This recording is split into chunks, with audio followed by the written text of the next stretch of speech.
అందరికీ నమస్కారం. నేను మీ దేవి. వెల్కమ్ టు మనసుకో కదా. ఈ రోజు నుంచి మన ఛానల్లో సిరీస్ స్టార్ట్ అవుతుంది.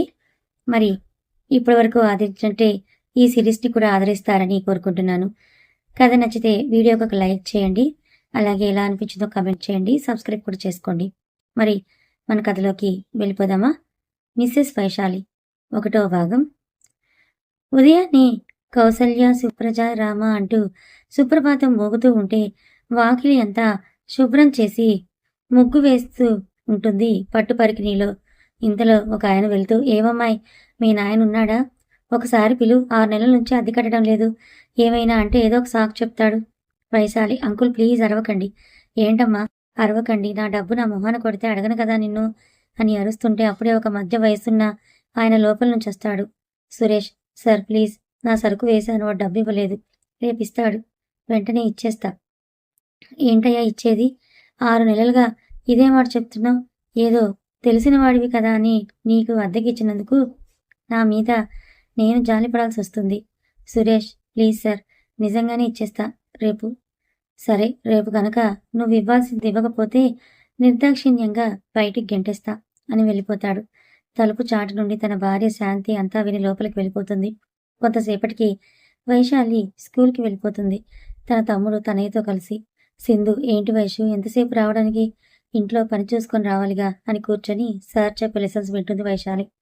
ఇంతలో అటెండెంట్ పద్మ వచ్చి, సార్ వైశాలిని హెచ్ఎం గారు పిలుస్తున్నారు అనగాని వైశాలి వెళ్ళు అని పంపిస్తారు. వైశాలి వెళ్ళి సార్ అని పిలవగానే హెచ్ఎం రా అని ఒక లెటర్ రాసిచ్చి, నీ మార్క్స్ తీసుకొని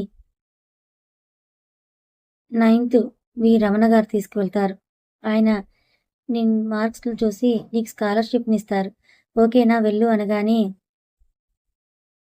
థ్యాంక్ యూ సార్ అని నాన్ స్టాప్ రూమ్లోకి వెళ్ళి మార్క్స్ తీసుకుంటుంది. శాంతి వాళ్ళ అమ్మ నాన్నలు రావడంతో సురేష్ వచ్చి పలకరిస్తాడు. భాగ్య, ఏమయ్యా సురేష్, ఎలా ఉన్నారు? పర్లేదత్తమ్మా, బానే ఉన్నాను. గురవయ్య, ఇదిగో నీకు కోపం రానంటే ఒక మాట చెప్తా, నువ్వు మళ్ళీ కోపడకుండా నెమ్మదిగా విను. సురేష్, చెప్పడు మావయ్య అనగానే శాంతి అక్కడే నిల్చొని చూస్తోంది. గురవయ్య, మన సీతారాం శాస్త్రి గారు లేరు, ఆయన చిన్న కొడుకున్నాడు, మంచి కుర్రాడు, పురోహితం చేస్తూ చదువుకుంటున్నాడు. మన వైశాలికి తగిన జోడి అనగానే సురేష్ గారి ముఖంలో రంగులు బారిపోతాయి. ఇదిగో చెప్పేది పూర్తిగా విను. మంచి కుటుంబం, అది చదవాలని అనుకున్న కలెక్టర్ చదువు నువ్వు చదివించలేవు, అంత డబ్బు కూడా లేదు. అంతేకాదు నీ కొడుకు రేపు ఏదైనా పెద్ద చదువులు చదవాలంటే దానికి కూడా ఎంతో కొంత ఆర్థిక సాయం కావాలి కదా, అది ఆ అబ్బాయి చూసుకుంటాడు, కట్నం కూడా అవసరం లేదు అన్నాడంట. జాతకాలు కూడా చూసాం, చక్కగా కలిశాయి. ఇంకా నీ ఇష్టం, బాగా ఆలోచించుకో. నీ కూతురు ఇప్పుడు బాధపడినా తర్వాత ఆనందంగా ఉంటారు. నీ కూతురు భవిష్యత్తుతోనే మీ జీవితం కూడా ముడిపడి ఉంది. నేను కొంచెం వైశాలితో మాట్లాడి అప్పుడు చెప్తా. భాగ్య, నువ్వు నమ్మవు కానీ సురేష్ అబ్బాయి చాలా బాగుంటాడనుకో, చాలా ఆలోచిస్తాడు ఏదైనా పని చేసేటప్పుడు. మన అమ్మాయి కూడా అంతేగా, మంచి జోడి. నువ్వు ఆ ఇంటికి నీ కూతురునిచ్చిన తర్వాత భయపడాల్సిన అవసరమే లేదు. నాది పూచి అంటాడు గురవయ్య. సురేష్, ఆ అబ్బాయి పేరేంటి? భాగ్య, చంద్రశేఖర్ శాస్త్రి. సురేష్, సరే, నేను అమ్మాయితో మాట్లాడి మీకు చెప్తాను హా అని కొంచెం సేపు మాట్లాడుకొని బయలుదేరి వెళ్ళిపోతారు. అంత మంచి మార్కులు వచ్చాయి, రేపు ఏమవ్వాలనుకుంటున్నావు? వైశాలి ఐఏఎస్ సార్ అనగానే ఆయన వైశాలి కాన్ఫరెన్స్ చూసి తీసుకో అని 6,000 ఇవ్వగానే హ్యాపీగా థ్యాంక్ యూ సార్ అని చెప్పొచ్చి స్పీడ్గా ఒంట్లో బాగాలేదని బ్యాగ్ తీసుకొని ఇంటికి బయలుదేరుతుంది. దారిలో ఆగి ఇంటి ఓనర్కి మనీ ఇవ్వగానే, అదేంటి మీ నాన్న రేపు ఇస్తానని అన్నాడు కదా, మనీ వచ్చాయంటాం, ఇవ్వమన్నారని వైశాలి ఇచ్చేసి ఆనందంగా ఇంటికి వస్తుంది. నాన్న నాన్న. సురేష్, ఏంట్రా? ఇవాళ మా హెచ్ఎం సార్ ఒకరి దగ్గరికి పంపించారు, ఆయన 6,000 ఇచ్చారు, నేను ఓనర్ అంకుల్కి ఇచ్చేసా, పొద్దున్న అరిచారుగా నీ మీద, నా కోపం వచ్చింది అని అంటుంది వైశాలి. సురేష్ నుదుటిపై ముద్దు పెట్టి నా బంగారం అని అనగానే నవ్వుతూ చూస్తుంది. శాంతి లోపలికి వెళ్ళగానే, నాన్న నేను నీకు ఒక విషయం చెప్తా. వైశాలి, ఏంటి నాన్న? నీకు పెళ్లి చేద్దాం అనుకుంటున్నాం అనగానే వైశాలి ఫేస్ చేంజ్ అయిపోయింది.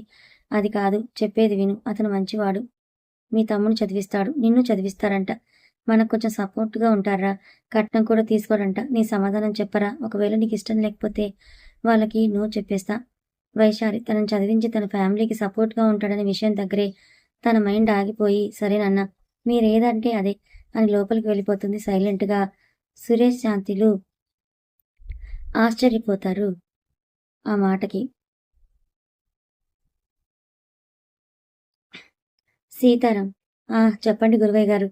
గురువయ్య, సీతారాం గారు మా అల్లుడు ఫోన్ చేశాడు ఇప్పుడే. ఓకే అంట అమ్మాయికి కూడా. కాబట్టి అర్థమైంది గురువయ్య గారు. శుక్రవారం అయితే మంచి రోజు కాబట్టి ఆ రోజు వస్తాం పెళ్లి చూపులకి. ఇదేదో పద్ధతి కోసం అండి. మీ మనవరాలంటే వెనక్కి తిరిగి చూసుకోవాలా ఏంటి? మీ పెంపకం ఎలా ఉంటుందో తెలీదు అంటాడు సీతారాం. గురువయ్య, అంతా మీ అభిమానం. వాళ్ళకు కూడా చెప్తాను. సరే అండి, ఉంటాను. గురువయ్య సరే అని కాల్ కట్ చేసి సురేష్కి కాల్ కలుపుతాడు. విషయం చెప్తాడు. ఏమోయ్, మీ చిన్న కొడుకు సంబంధం మంచిది వచ్చిందని చెప్పాగా. వాళ్ళు ఫోన్ చేశారు శుక్రవారం వెళ్ళాలి కాబట్టి. ఆ రోజు ఏవైనా కార్యక్రమాలుంటే వాయిదా వేసుకోమని చెప్పు అని ఫోన్ రావడంతో బయలుదేరతాడు సీతారాం. శ్రావణి, అమ్మాయి ఎవరు అత్తయ్య? మహాలక్ష్మి, ఆ గురవయ్య గారి మనవరాలంటే నాకు అంతగా తెలియదు. ఎప్పుడూ ఆ అమ్మాయిని చూసిందే లేదు కానీ భాగ్య గారి మనవరాలు కాబట్టి మన ఇంట్లో బాగానే ఇముడుతుంది. శ్రావణి, అలా అయితే పర్లేదులే అత్తయ్య అని కూరలు కట్ చేస్తుంటారు. గుడిలో యాగం జరుగుతూ ఉంటుంది. అయిపోయిన తర్వాత దేవుడికి హారతిచ్చి గురువుగారిని కలుస్తారు. చంద్రశేఖర్, గురువుగారు నేను వెళ్ళొస్తా, నాన్నగారు రమ్మన్నారు అని అంటూ. గురువుగారు, సరే వెళ్ళిరా, నీ దక్షిణం సాయంత్రం ఇంట్లో తీసుకో అని అనగానే సరే అండి అని వచ్చేస్తాడు. చంద్రశేఖర్ ఫోన్ చేసి, హలో, కాలేజీకి వెళ్దామా? రేపు ఎగ్జామ్స్ ఎప్పుడు ఏంటో కనుక్కోవాలి కదా. రాజేష్, సరేరా రేపు వెళ్దామని అనగానే కట్ చేసి సిగ్నల్ పడడంతో వెయిట్ చేస్తుంటాడు. అంతలో రోడ్డు మీద ఒక అమ్మాయి రోడ్ దాటుతూ ఉండగా స్పీడ్గా ఒకడు వచ్చి డాష్ చేస్తాడు. ఆ అమ్మాయి కింద పడడంతో అందరూ వచ్చేస్తారు. చంద్రశేఖర్ వచ్చి ఆ అమ్మాయి లేపుతాడు. చెయ్యిచ్చి ఏమైనా అయిందా అని అడుగుతాడు. లేదండి థ్యాంక్స్ అని దులుపుకుంటూ ఉంటుంది. డ్రెస్ కొంచెం నొప్పిగా అనిపించిన తట్టుకుని నడుచుకుంటూ వెళ్ళిపోతుంది. చంద్రశేఖర్ అలాగే చూసి సిగ్నల్ పడడంతో వెళ్ళిపోతాడు. 2 రోజుల తర్వాత ఉదయాన్నే స్కూల్కి బయలుదేరి వెళ్ళిపోతుంది. ఫాతిమా, ఏంటి అలా ఉన్నావు? ఎలా? ఏదో జీవితంలో వైరాగ్యం వచ్చినట్టుగా. ఉదయం సోషల్ పీరియడ్ నుంచి అబ్జర్వ్ చేస్తున్నా. నీ బిహేవియర్లో ఏదో తేడా ఉంది అని అంటుంది అమృత. అవునా? అయితే రేపు ఇంకొంచెం వస్తుంది అంటుంది వైశాలి. దేనికి? రేపు వచ్చి చెప్తా, ముందు క్లాస్ విను అని సీరియస్గా వింటూ ఉంటుంది. సాయంత్రం స్పోర్ట్స్ పీరియడ్లో కూడా టెన్షన్గానే ఉంటుంది అమృత. చూసే, నిన్ను చూస్తుంటే ఏదో తేడా అనిపిస్తోంది. ఏమైంది? చెప్తావా లేదా? లేకపోతే కొడతా అంటుంటే వైశాలి ఏది కొట్టు అన్నట్టుగా చూస్తుంది. ఇంతలో ఎన్ఎస్ ఆవిడ వచ్చి స్పెషల్ క్లాస్ అని చెప్పడంతో వైశాలి హ్యాపీగా కొంచెం డల్గా వెళ్తుంది. అందరూ గ్రౌండ్లో కూర్చొని ఇద్దరిద్దరుగా చదువుకుంటూ ఉంటారు. మేడం, ఇవాళ టెస్ట్ పేపర్ అయిపోవాలి. రేపు నేను అడుగుతా, చెప్పకపోతే గ్రౌండ్లో మోకాల మీద వేయిస్తా. దీని అంకమ్మ, మన స్కూల్లో ఇంకా అబ్బాయిలు లేరు కాబట్టి సరిపోయింది. లేకపోతే మన పరువు ఎప్పుడో పోయేది ఆవిడ వల్ల. ప్రశాంతంగా 10 నిమిషాలు కూడా ఉండనివ్వదు. ఏదో ఒక రోజు వెళ్ళిపోయే లోపల ముసుగేసి కుమ్మేస్తా అనగాని వైశాలి నవ్వుకుంటుంది. కొంతసేపటికి అందరూ వస్తుంటే ఇంటికి బయలుదేరతారు. వైశాలికి ఇంటికి వస్తుంటే చెమటలు పట్టేసి, దేవుడా కన్ఫ్యూజన్లో ఉన్నా, నువ్వే కాపాడాలి అని వెళ్ళేసరికి ఇంటి నిండా చెప్పులుండడం చూసి వచ్చేశారా అనుకుంటూ వెనక ఇంటి గుమ్మం నుంచి లోపలికి వెళ్ళగానే శాంతి, ఎంతసేపురా, తొందరగా తీసుకువెళ్ళి లంగావని కట్టి కాఫీ కప్పులు పెట్టి చేతిలో తీసుకురాగానే హాల్లోకి తల దించేసి చేతులు వణుకుతూ ఉంటాయి. సీతారాం, అమ్మాయి చాలా బాగుంది కదా అని మహాలక్ష్మి గారితో అనగానే అని అంటారు. ఆ అమ్మాయి చాలా బాగుంది కదండి, శేఖర్కి మంచి జోడి అని శ్రావణి అంటుంది. నాకు అదే అనిపించింది. ఏమే భారతి, ఎలా ఉంటుంది తమ్ముడికి? బాగానే ఉంటుంది. అమ్మాయి గురించి ఇంకా తెలుసుకోవాలి కదా. గురవయ్య కాఫీ ఇవ్వరు అనగానే ఫస్ట్ గురవయ్య గారికి, సురేష్ గారికి ఇచ్చి తర్వాత మిగిలిన అందరికి ఇస్తూ శేఖర్కి ఇచ్చేటప్పుడు కూడా తలదించుకుని ఇవ్వడంతో భాగ్య, నీ సిగ్గు సంగతిగల్లా, ముందు అబ్బాయిని చూడవే అనగానే మనసులో 100 అనుకొని భాగ్యని తల పైకెత్తి చూస్తుంది. శేఖర్ కూడా చూడడంతో ఒకరినొకరు ఒక క్షణం చూసుకుంటారు. వెంటనే వెళ్ళి శాంతి వెనక నిల్చుంటుంది. ఏంటి ఆ సిగ్గంతా మా మరిది చూసినందుకేనా అని శ్రావణి అనగానే అందరూ నవ్వుతారు. శేఖర్ వైశాలిని 1 నిమిషం గమనిస్తాడు. దేనికో టెన్షన్ పడుతూ గోలు కురికేస్తూ ఉంటుంది. ఆ టెన్షన్ చూసి తనకు తెలియకుండానే చిన్న చిరునవ్వు నవ్వుతాడు. ఏంట్రా, నీలో నువ్వే నవ్వుకుంటున్నావు? అమ్మాయి నచ్చిందా అడుగుతుంది భారతి. వంశీ, మా చెల్లిని చూసి మీ తమ్ముడు ఫ్లాట్ అనగానే మిగిలిన అందరూ కూడా చిన్నగా నవ్వుకుంటారు. సీతారాం, మా వాడు చెప్పేశాడు. నీ విషయం ఏంటమ్మాయి? మా అబ్బాయి నచ్చాడా లేదా అనగానే సురేష్ని చూస్తుంది. సురేష్ చెప్పు అన్నట్లుగా చూడడంతో తల ఊపుతుంది. మహాలక్ష్మి తల ఊపడం కాదు, చెప్పు అని నవ్వుతూ అనగానే తనయ్యని చూసి ఇష్టమే అంటుంది. అందరూ నవ్వుతారు. కొంతసేపటికి పిల్లలందరూ బయట కూర్చొని మాట్లాడుకుంటూ ఉంటారు. శేఖర్ పక్కన వైశాలిని కూర్చోపెడతారు. మిగిలిన అందరూ ఎదురుగా కూర్చుంటారు. తనయ్యని చాలా బాగా చూసుకుంటారు అందరూ. అది వైశాలి చూసి హ్యాపీగా ఫీల్ అవుతుంది. ఏం క్లాస్ రా, చెప్పు నువ్వు అడుగుతాడు వంశీ. తనే 4th. అబ్బో పెద్ద క్లాసే అనగానే మరేమనుకున్నావు అని చేతులు నడుము మీద పెట్టుకొని పెద్ద కష్టపడేవాళ్ళ పెట్టి అనడంతో అందరూ కూడా నవ్వేస్తారు. వైశాలి నవ్వుతుంటే శేఖర్ చూసి అలాగే చూస్తూ ఉంటాడు. ఇంతలో శ్రావణి దగ్గగానే తేరుకొని తనయ్య వైపు చూస్తాడు. సీతారాం అన్నీ చూసి నెల 26న మంచి రోజు. ఆ రోజు పెట్టుకుందామని నిశ్చితార్థం. సురేష్ అంత తొందరగా అంటే గురవయ్య పర్లేదు ఫిక్స్ చేసేయండి అనగానే సరే అని కొంతసేపు ఆగి బయలుదేరతారు. ఏంటయ్యా సురేష్ అదృష్టం వచ్చినప్పుడు తలుపు తెరవాలి. తర్వాత నువ్వు ఎంత తెరిచిపెట్టినా రాదు. సురేష్ ఏదో మాట్లాడే లోపల మేము లేవా దాని తాతయ్య బ్రతుకుండగా దాని విషయాల్లో ఏదైనా తప్పు జరగనిస్తానా? సురేష్ సరే అండి మీ ఇష్టం అనగానే గురవయ్య గారు సైలెంట్ అయిపోతారు. వైశాలి రూమ్లోకి వెళ్ళి జరిగిందంతా గుర్తు చేసుకొని చూడ్డానికి మంచి ఫ్యామిలీలానే ఉంది కానీ ఆయన చూస్తే భయమేస్తోంది. కానీ చూడ్డానికి చాలా బాగున్నాడులే. అంత అందమైన అబ్బాయికి నేను నచ్చానా? సరేలే ఏదైనా దేవుడు ముందే చేస్తాడులే అనుకొని డ్రెస్ వేసుకొని బుక్స్ పెట్టుకొని పైకి వెళ్ళి చదువుకుంటూ ఉంటుంది.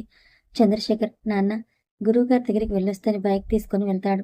వెళ్ళి బయట నిల్చుని గురువుగారు అని పిలుస్తుంటే ఒక అమ్మాయి వచ్చి ఇదిగో అన్నయ్య నాన్న నీకు ఇవ్వమన్నారు. అలాగే నిన్ను శివాలయంలో కలవమన్నారు అనగానే సరే కస్తూరి బాయ్ అని వెళ్తాడు. రేపటి ప్రోగ్రాం తెలుసుకొని ఇంటికొచ్చేసరికి అందరూ నిద్రపోయి ఉంటారు. కొంతసేపు బుక్స్ ఓపెన్ చేసి చదువుకొని పడుకుంటాడు. ఉదయాన్నే స్కూల్కి బయలుదేరి వెళ్ళిపోతుంది. ఎన్ఎస్ ఆవిడ రాగానే అందరూ దేవుడా చచ్చిపోయామనుకుని లేస్తారు. ఒక్కొక్కరిని క్వశ్చన్స్ అడుగుతూ ఉంటుంది. ఫాతిమాని లేపగానే యా అల్లా అనుకుని ఆవిడ క్వశ్చన్ అడగగానే అది అది అంటూ ఉంటే చెప్పు వచ్చా లేదా అని అంటుంటే వైశాలి పక్కన నుంచి చెప్పడంతో చెప్పేస్తుంది. అమ్మయ్య అనుకుని కూర్చుంటుంది. బ్రేక్ అవర్లో ఫాతిమా వైశాలిని పట్టుకొని నిన్న ఏదో చెప్తానన్నావు నువ్వింకా మర్చిపోలేదా ఆ విషయం? అమృత నోరు మూసుకొని చెప్పవే. సరే నేను చెప్పిన తర్వాత అరవకండి అనగానే సరే అనగానే నాకు పెళ్లి కుదిరింది అని అనగానే ఓ అని ఇద్దరూ ఒకేసారి ఏంటి అని అడుస్తారు. వైశాలి చేతులతో మొహం మూసుకోగానే ఇద్దరు కలిసి అందరి వైపు చూస్తే అందరూ వాళ్ళ వర్క్స్ ఆపేసి మరి వీళ్ళని చూసేసరికి హిహి ఏం లేదులే అని బెంచ్ మీద కొంగి ఏ నిజమా అనగానే ఈ నెలలోని నిశ్చార్థం వచ్చే నెలలో పెళ్లి. అమృత అదేంటి నీ కలెక్టర్ చదవాలని కోరిక మరి పెళ్ళైతే చదువు ఆపేయాల్సి వస్తుంది కదా అని అడుగుతుంది.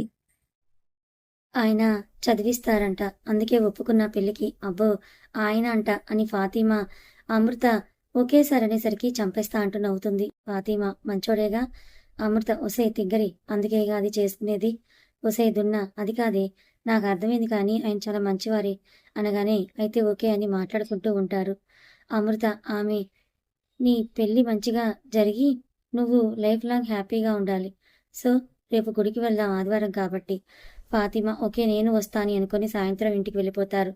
శాంతి ఇటురా నీ లంగావని ఇవ్వు ఆంటీకి ఇస్తా కుట్టడానికి అనగాని సరే అని ఇచ్చి ఫ్రెష్ అయ్యి తనయ్యతో కొంచెం సేపు ఆడుకొని హోంవర్క్ చేయించి పేడపైకి వెళ్ళి చదువుతుంది. ఉదయాన్నే శాంతి ఎక్కడికి ఇక నుంచి నువ్వు ఇంటి దగ్గర ఉండి అన్ని పనులు నేర్చుకో. వైశాలి అమ్మ ఫాతిమా వాళ్ళతో కలిసి గుడికి వెళ్ళి వస్తా నాన్న ప్లీజ్ అనగానే నువ్వు వెళ్ళరా నిన్ను ఆపేదెవరు అనగానే మా మంచి నాన్న అని ముద్దు పెట్టి పరిగెడుతుంది. ఏంటి మీరు చేసిన పని అంటుంది శాంతి. తనకి నచ్చినట్టు ఉండేది 4 రోజులే ఇప్పుడు కూడా ఆంక్షలు పెడితే ఎలా అనగానే తనేం తీసుకుని శాంతి సైలెంట్గా వెళ్ళిపోతుంది. సురేష్ చిన్నగా నవ్వుకుంటాడు. అమృత పద వెళ్దాం. వైశాలి కొబ్బరికాయ తీసుకొని పద వెళ్దాం ఇప్పుడు అని లోపలికి వెళ్తారు. ముగ్గురు కలిసి ప్రదక్షిణలు చేసి దేవుడి దగ్గరికి వెళ్తారు. ఒక్కొక్క దేవుడికి దండం పెట్టుకుంటూ పక్కగా జరుగుతూ ఉంటారు. ఇంతలో శివుడి దగ్గర దండం పెట్టుకొని తల పైకెత్తి చూసేసరికి శేఖర్ ఉండడంతో భయపడుతుంది. అమృత పంతులు గారు మా వైశాలికి పెళ్లి కుదిరింది. తన లైఫ్ చక్కగా ఉండాలని అలాగే ఆ అబ్బాయి పేరేంటే అనగానే శేఖర్ వైశాలి వైపు చూస్తే వైశాలి తలదించుకొని అమృత చేతిని పట్టుకుని వద్దే అని తల ఊపుతుంది. ఫాతిమా హే నీ సిగ్గు తగలయ్యా చెప్పవే అనగానే చెప్పకుండా చేతులు కట్టుకొని రుద్దుకుంటూ ఉంటుంది. అమృత ఇది చెప్పేలా లేదు కానీ మీరు దీని పేరు మీద చేసేయండి అనగానే శేఖర్ వైశాలిని చూసి నవ్వుతూ మంత్రాలు చదువుతూ లోపలికి వెళ్తాడు. వైశాలి చూసి మాట్లాడదాం అనుకునే లోపే శేఖర్ రావడంతో ఆగిపోతుంది చెప్పకుండా. శేఖర్ శటకోపం పెడుతూ అక్షింతలు వేసి దీవిస్తాడు. తీర్థం ఇవ్వడానికి చేతులు చాపుకుంటే వైశాలి చెయ్యి వణుకుతూ ఉంటుంది. శేఖర్ నవ్వుకొని ఈ పిల్లని నన్ను చూసి ఇంత భయపడుతోంది నేను మరీ అంత భయంకరంగా ఉన్నానా అనుకుంటుంటాడు. వైశాలి చేయి సరిగ్గా పెట్టకపోతే చేతిని సరిగ్గా పెట్టి తీర్థం పోస్తాడు. తర్వాత స్పీడ్గా నడుస్తుంటే వైశాలి అమృత ఫాతిమా చూసి, దీనికి ఏమైంది ఇలా అయిపోయింది? ఒసేయ్ ఆగవే అని వెనక వెళ్తారు. ఏమైందే తల్లి? నీ ఎంకమ్మ ఆ పంతులు గారు ఎవరో కారే నన్ను చేసుకునే ఆయన. ఓ అందుకనేనా తమరు అంత టెన్షన్ పడ్డారు అంటుంది ఫాతిమా. హా దానికి తగ్గట్టు ఆయన దగ్గరే తన పేరేంటి అని అడిగారు. అమృత దాంట్లో ఏముందిలే, మనం ఏమీ తప్పుగా మాట్లాడలేదు కదా. వైశాలి కానీ ఆయన తప్పుగా అనుకుంటే అప్పుడు అల్లాకి దండం పెట్టుకో, మంచి చేస్తాడు ముందే తెలియజేసి అని అనుకుని అనగానే కొంచెం ఫ్రీ అవుతుంది. సరే పదండి అని అంటూ అందరూ ఇంటికి వెళ్తారు. రాజేష్ ఏమైందిరా అలా ఉన్నావు అని బండి డ్రైవ్ చేస్తూ అడుగుతాడు. ఆ అమ్మాయి ఏంటోరా నన్ను చూస్తే భయపడుతోంది. అసలు నాకు అర్థం కావడం లేదు. నేనేమైనా భయంకరంగా ఉంటానా అని అనగానే రాజేష్ గట్టిగా నవ్వుతాడు. అరే ఎందుకు ఇప్పుడు నవ్వుతున్నావు? మరేం చేయాలరా? ఆ అమ్మాయి చిన్నపిల్ల, సో పెళ్ళి అనగానే కొంచెం భయపడుతూ నీతో ఫ్రీగా ఉండలేకపోతుంది. అంతేగాక నువ్వు కొంచెం ఆ అమ్మాయి కన్నా 7 years పెద్దోడివి. కొంచెం ఆలోచించరా, తన ప్లేస్లో ఉండి కాస్త తన ప్లేస్లో ఉండి ఆలోచించరా.